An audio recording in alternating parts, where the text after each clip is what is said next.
साथियों नमस्कार। प्रश्न उठता है, महापुरुष का कर्म करने से या न करने से कोई प्रयोजन नहीं रहता, यह कहने का क्या अभिप्राय है। मित्रों, पूर्व श्लोक में जो यह बात कही गई है कि ज्ञानी पुरुषों को कोई कर्तव्य नहीं करता, उसी बात को पुष्ट करने के लिए इस वाक्य में उसके लिए कर्तव्य के अभाव का हेतु बतलाते हैं। मित्रों, इसका अभिप्राय यह है कि वह महापुरुष निरंतर परमात्मा के स्वरूप में संतुष्ट रहता है।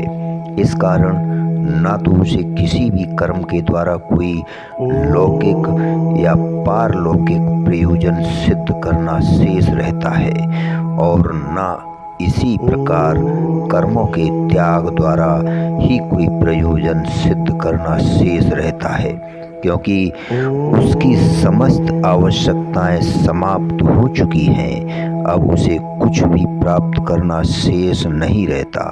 इस कारण उसके लिए ना तो कर्मों का करना विधेय है और ना उनका करना ही विधेय है। वह शास्त्रों के शासन से सर्वथा मुक्त है।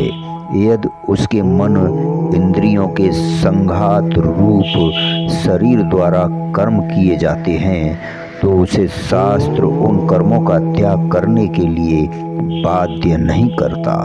यदि नहीं किए जाते तो उसे शास्त्र कर्म करने के लिए भी बाध्य नहीं करता।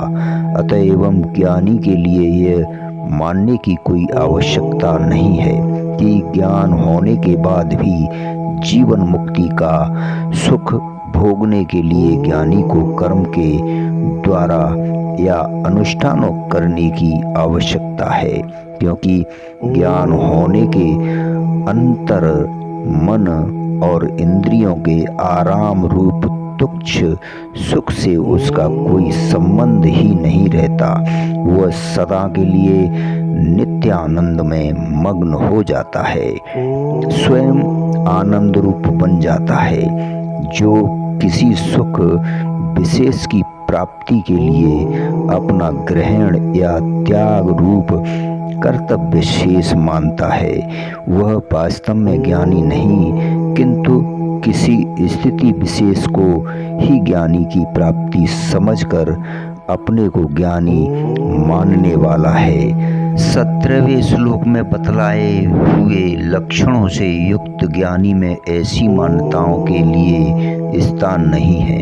इसी बात को सिद्ध करने के लिए भगवान ने उत्तर गीता में भी कहा है, जो योगी ज्ञान रूप अमृत से तृप्त और कृत्य हो गया, उसके लिए कुछ भी कर्तव्य नहीं है।